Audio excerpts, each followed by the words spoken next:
Hey, yo, what's the deal? It's your boy Tag from Pro Wrestling Tag, you know what I mean? As of this recording, it is 4:35 p.m., March 14th, 2026, but the upload time and day is actually, March 15th, between 12 and 1 o'clock, between 12 and 1 p.m., 2026. And I haven't done like a full, I've done discussion videos, but for Sunday, I haven't done it in a while. I feel like this is the perfect time to do one because, damn, you know one thing I hate? Right now, I'm walking around Fort Greene Park, right? And, these fucking squirrels. It's nice out here. It's legit nice out here and such. It's about 50 degrees. It's not too windy. I had a girl look at me. I'm like, damn, I should have said something to her. Like, Shorty looked good and everything. Like, damn. Like, I beat myself up for that. I'm not gonna let no female walk me past without saying anything to her. Like, fuck that. I'm definitely gonna be talking. Fuck that. I'm not like you sickos who never seen, who never seen vagina in your life. You live in your mother's basement. You know what I'm saying? But anyway, I want to talk about something that, is pretty much prevalent in terms of pro wrestling and promotions and such, right? There's been a lot of pro wrestling promotions that has come and gone that has changed the game in a bit.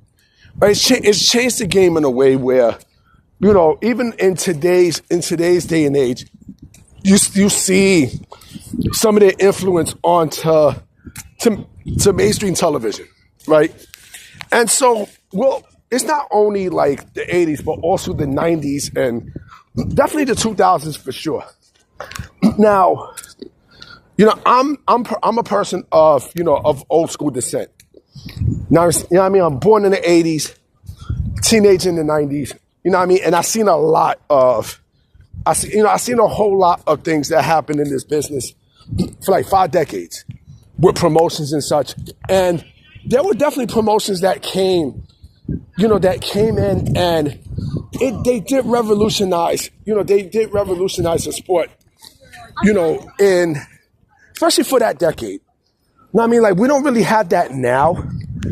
There's no indie promotion like that we see on TV that, has kind of changed the game. But I'll tell you, Wild Women in Wrestling is fun.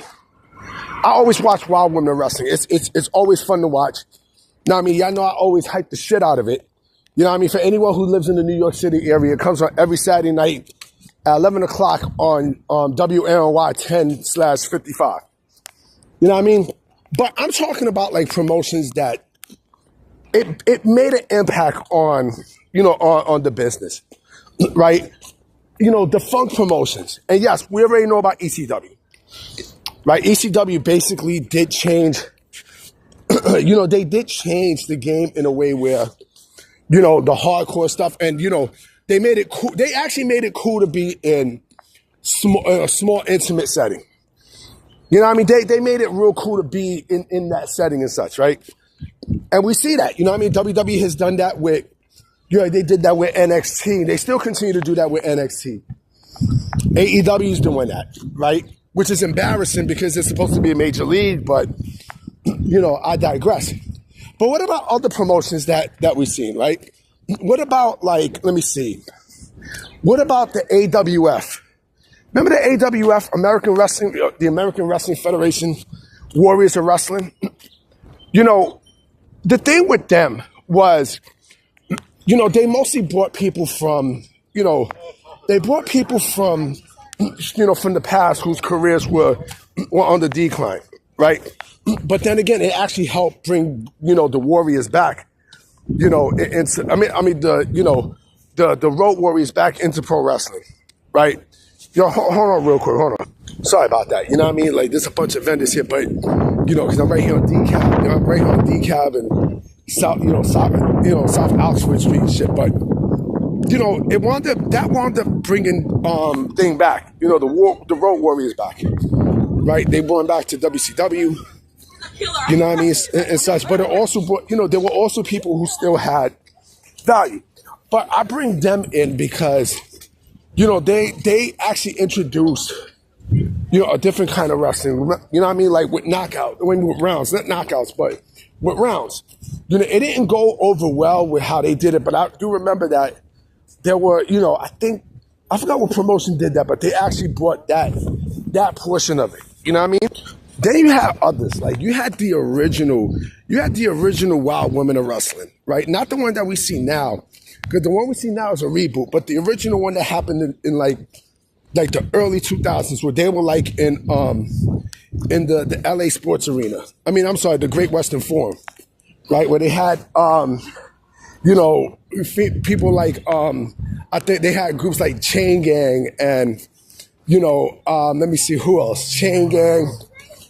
Slam Dunk. They had a female named Slam Dunk who used to come, with a fucking basketball jersey and, and such. And Randy Rah Rah, like she had her fucking, she had her eye taken out, like, and that was kind of ahead of their time too. Remember the match that I think AEW and WWE had, the eye for an eye match.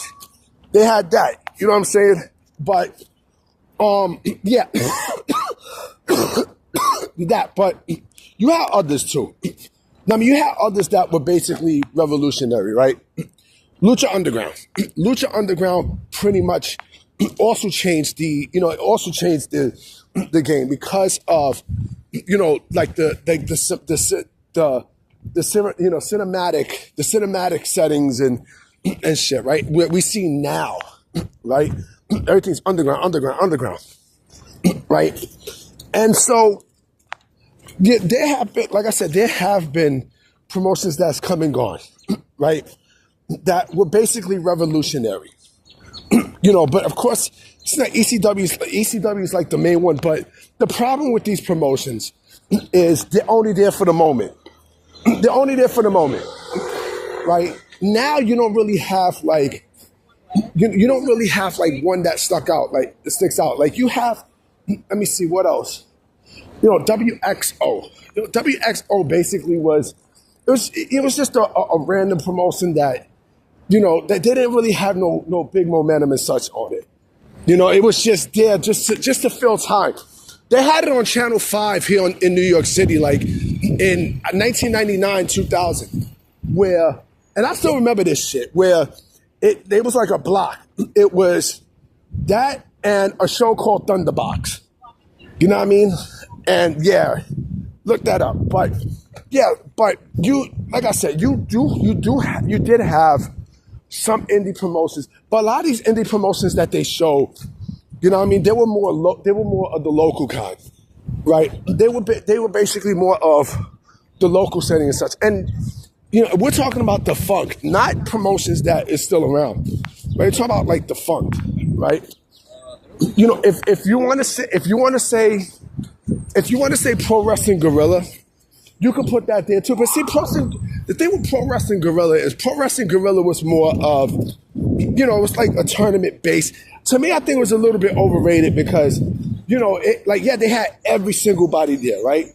But it didn't really do shit. You know what I mean? It really didn't do much. It really didn't do much, and yeah, it created certain stars and shit, right? But you can't say Evolve. You can't say Ring of Honor because they're still active. Like Evolve came back, right, but under the WWE banner, right? And, Ring of Honor never really defunct. It just got brought out, right? Now, if you want to mention other promotions like the United States Wrestling Association, they didn't really do anything to change the game. They really didn't. It basically was, world class and another promotion that they had all mixed into one, right? The AWA, but the AWA wasn't considered an indie. It really wasn't.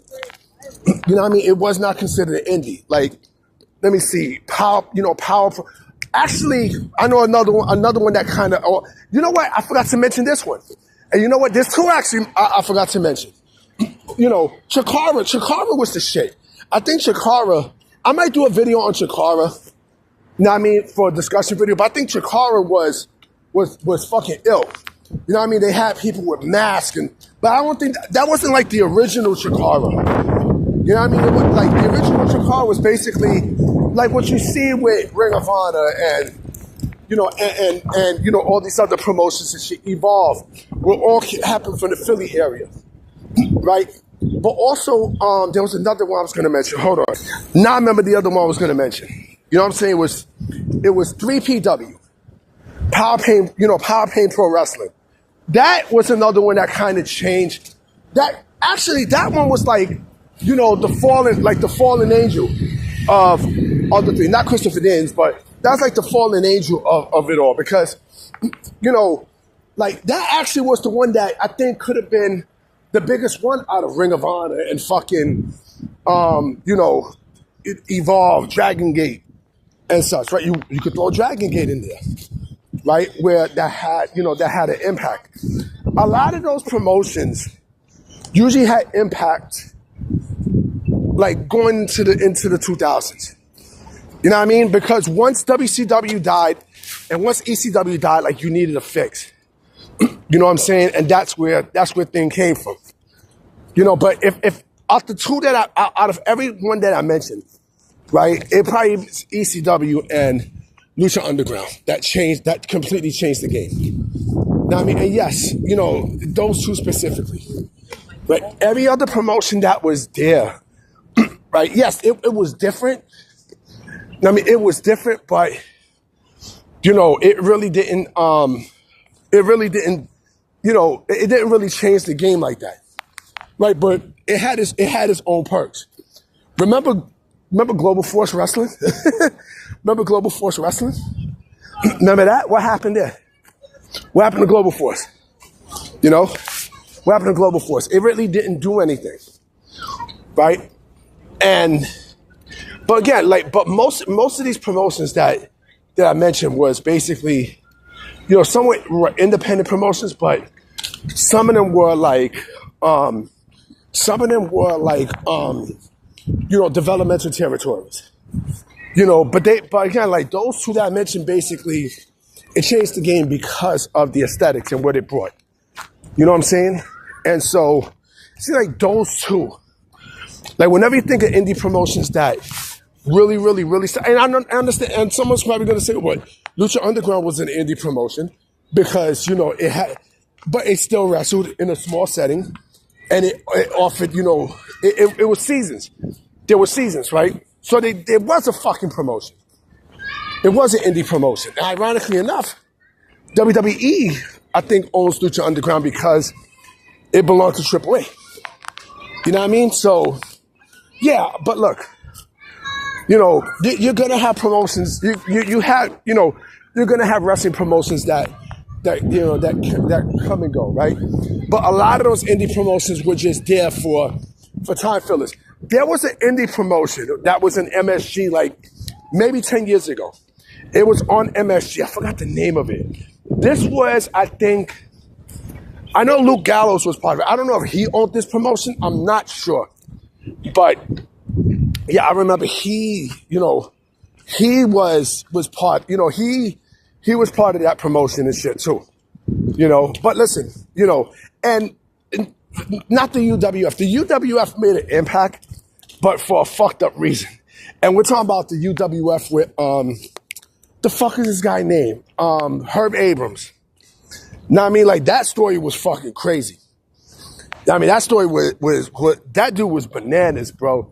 That dude was insane, B. But anyway, guys, I'm about to be out. You know what I mean? I might come with another video tonight, so I'm gonna holler at y'all. Peace.